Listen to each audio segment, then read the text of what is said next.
আসসালামু আলাইকুম, সবাইকে অনেক অনেক শুভেচ্ছা। পশ যোগা পেজে আমি Sharmin Ferdousi Faruki, internationally certified yoga instructor. আশা করি আপনারা যে যেখানে আছেন অনেক ভালো আছেন। আজকে আমরা কপালভাতি ক্রিয়া করব, তো আসুন শুরু করি। কপালভাতি যখন মেয়েদের পিরিয়ড হবে তখন কিন্তু অবশ্যই এটা করা যাবে না, প্রেগন্যান্সিতেও এটা করা যাবে না। কপালভাতি প্রাণায়াম যদি আমরা খুব স্লোলি করি সেক্ষেত্রেও কোনো সমস্যা নেই। স্লোলি তারাই করবেন যাদের কোনো ক্রনিক ডিজিজ আছে, যেমন অনেকের হার্টের সমস্যা থাকতে পারে, ক্রনিক যে কোনো ধরনের প্রবলেম থাকতে পারে, কিডনিতে সমস্যা থাকতে পারে, লিভারের সমস্যা থাকতে পারে, খুব বেশি ডায়াবেটিক্স থাকতে পারে, তো হার্টের সমস্যা, তো তারা অবশ্যই কিন্তু এটা ওই যে খুব আস্তে আস্তে মানে মধ্যম গতিতে এটা করবেন। এবং এটা কিন্তু করা যায়, এটা একটা ভুল ধারণা আছে যে করা যাবে না, তবে না, অবশ্যই আপনি করতে পারবেন। এটার গতিটা আপনাকে বুঝতে হবে, আপনার যেরকম গতি আছে সেই গতি অনুসারেই আপনি করবেন। এবং কারো যদি কোনো সমস্যা না থেকে থাকে, যদি লোয়ার ব্লাড প্রেশারের সমস্যা থেকে, লো ব্লাড প্রেশারের, তখন কিন্তু সে যদি এটা ফাস্ট করে তাহলে কিন্তু লো ব্লাড প্রেশারটা ঠিক হয়ে যায় আস্তে আস্তে। এবং এটার মাধ্যমে আমরা প্রচুর পরিমাণে ঊর্জা, এনার্জি আমরা আমাদের শরীরে অর্জন করি। এবং আমাদের ইন্টারনাল অর্গানস যতগুলো আছে প্রত্যেকটা অর্গানে কিন্তু ডিরেক্টলি স্ট্রেচিং হয়, ব্যায়াম হয়। তো আসুন আমরা আজকে কপালভাতি প্রাণায়ামটা দেখে নিই কীভাবে করব। কপালভাতি প্রাণায়ামের জন্য যেভাবে করবো সেটা আমি আগে থেকে একটু বলে দিই। এটা হচ্ছে আমাদের নাক থেকে অটো ব্রিদিং হবে, মুখ থেকে কোনো ব্রিদিং হবে না, মুখটা বন্ধ রাখবো, নাক থেকে অটো ব্রিদিং হবে। এবং যখন আমরা ব্রিদ আউট করবো তখন আমরা পেটের ভিতরে একটা ফোর্স দিয়ে ভিতরের দিকে, মানে পেটটা যেভাবে চেপে রাখি ঠিক সেরকম করে একটা ফোর্স দিয়ে পেটের ভেতরে আমরা শ্বাসটা ছাড়বো। এবং শ্বাসটা পেটের ভেতরে ফোর্স দিয়ে শ্বাসটা ছাড়বো, এবং শ্বাসটা ছাড়বো নাক থেকেই শ্বাস ছাড়বো, মুখ কিন্তু আমাদের বন্ধ থাকবে। শ্বাসটা নেওয়ার সময় ফোর্স দেওয়ার দরকার নেই, এটা অটোমেটিক্যালি আমাদের নাক থেকে নর্মাল ব্রিথিং হবে। যখন শ্বাস ছাড়বো তখন ফোর্সটা ভিতর দিকে প্রেশার ক্রিয়েট করবো, তখন ফোর্স দেবো, শ্বাস ছাড়ার সময় ফোর্স দেবো। আসুন আমরা শুরু করি। এবং কপালভাতি প্রাণায়ামের জন্য যেভাবেই বসে আরাম পান, যেভাবে কমফোর্টেবল ফিল করেন সেভাবেই করতে পারবেন। সিনিয়র সিটিজেন যারা আছেন তারা যদি এভাবে বসতে না পারেন তাহলে কিন্তু চেয়ারে বসে, খাটে বসে, ইনফ্যাক্ট গাড়িতে বসে আপনারা যদি আপনাদের জার্নিতেও এটা করতে চান অবশ্যই করতে পারবেন, বরং এটাতে আপনি আরও ভালো অনুভব করবেন, ভালো ফিল করবেন। কপালভাতি ক্রিয়াটার জন্য আমাদেরকে অবশ্যই প্রথমে খালি পেটে থাকতে হবে। খালি পেটে আমরা যখন থাকবো তখন আমরা কপালভাতি করব, অথবা আমরা যখন খাওয়া দাওয়া করব তখন আমরা ভারী কিছু খাই, ভাত কিংবা সলিড ফুড খাই, তার থেকে সেই খাওয়াটার মিনিমাম 4 ঘন্টা পরে আমরা কপালভাতি প্রাণায়াম করব। অবশ্যই এটা ভরা পেটে আমরা করবো না। সিদ্ধাসনে বসেছি, এই যে আমার ডান পায়ের গোড়ালিটা উপরে আছে, বাম পাটা নিচে আছে, এবং আমি হাত যে কোনো মুদ্রাতে আপনারা রাখতে পারেন, যে মুদ্রাতে, বায়ু মুদ্রাতে, যার যতটুকু যেটা দরকার, যার যে মুদ্রাটা প্রয়োজন সেই প্রয়োজনীয় মুদ্রা অনুযায়ী করতে পারবেন, অথবা আপনারা নর্মাল জ্ঞান মুদ্রাতে এভাবে করবেন। সুন্দর করে একটা অনুষ্ঠানের মতন করে বডিটা সোজা করবেন, শ্বাস নিয়ে নেবেন, প্রথমে শ্বাস ছেড়ে নেবেন, এরপরে আমরা শুরু করব কপালভাতি ক্রিয়া অথবা প্রাণায়াম যেটাই বলেন। তো শ্বাস নিচ্ছি নাক দিয়ে, শ্বাস ছাড়ছি, দেখেন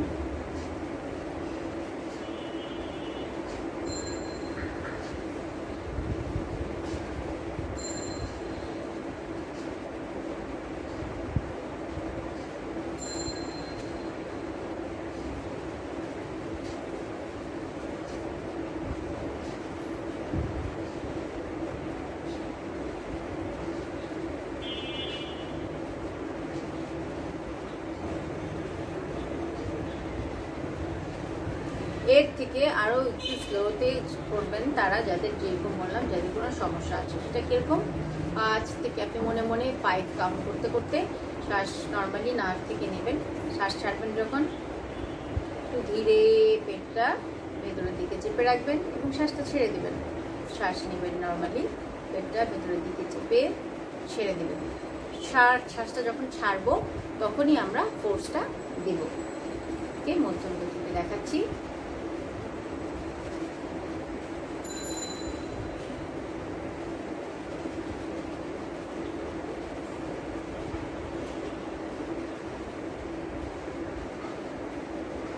এবং এটা করার সময় কিন্তু আপনি একটা আরাম অনুভব করবেন, আরামের সাথে করবেন, ফিল করবেন পুরো বডি, এবং মনোযোগটা আপনার নিঃশ্বাসের দিকে দেবেন। দেখবেন অবশ্যই আপনি এটা থেকে অনেক উপকার পাবেন। যাদের ডায়াবেটিস আছে, এটা তো সর্বরোগের ওষুধই বলা যায়। এটা যাদের ডায়াবেটিস আছে, ডায়াবেটিস এটার মানে খুব তাড়াতাড়ি এটাতে ফল লাভ করা যায়, মানে ডায়াবেটিসটা কমে আসতে থাকে। আমাদের প্যানক্রিয়াসটা অ্যাক্টিভেট হয় এটার কারণে। আমাদের অন্য বললাম তো যে কোনো যতগুলো অর্গ্যান আছে, কিডনি, লিভার, ইন্টেস্টাইন, ইউটেরাস, আরও যত ধরনের অর্গ্যান আছে, সব ধরনের অর্গ্যানের জন্য এটা অত্যন্ত উপকারী একটা ক্রিয়া, ব্রিদিংয়ের প্র্যাকটিস। আর এটার মাধ্যমে যেটা নর্মালি টিনেজ যারা থাকে মেয়েদের জন্য, শুধু টিনেজ না, আসলে এটা মেয়েদের প্রবলেম হতেই হয় আর কি সবসময়, সেটা হচ্ছে ধাতু রোগ। ধাতু রোগ যাদের হয়, হোয়াইট সোয়াব যাদের হয়, তারা কিন্তু অবশ্যই কপালভাতি প্রাণায়ামটা আস্তে আস্তে আস্তে করে আপনারা বেশি বেশি করে করার চেষ্টা করবেন।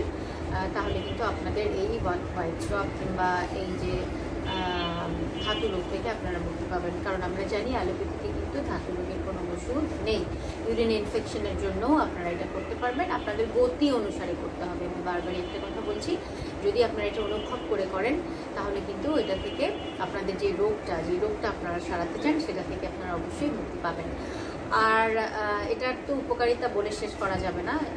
পেট কমার জন্য, পেটের চর্বি কমানোর জন্য, গ্যাস অ্যাসিডিটি রিলিজ করার জন্য, তারপরে আমাদের ইউটেরাসের যে কোনো সমস্যা, প্রস্টেট গ্ল্যান্ডের প্রবলেম, যেটাই বলেন না কেন আপনি, সেটা সবার জন্য অত্যন্ত উপকার। তবে কারো রোগ থাকলে সেই রোগ অনুযায়ী আস্তে কিংবা ফাস্ট সেভাবেই করতে হবে, আপনাকে নিয়মটা মেনে চলতে হবে এবং প্রতিদিন এটার প্র্যাকটিস করতে হবে।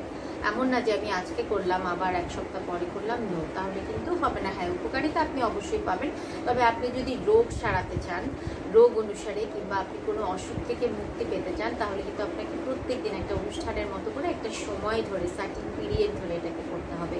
এবং আমি অবশ্যই এটা মেনশন করতে চাই যে প্রথম যারা শুরু করবেন তারা তো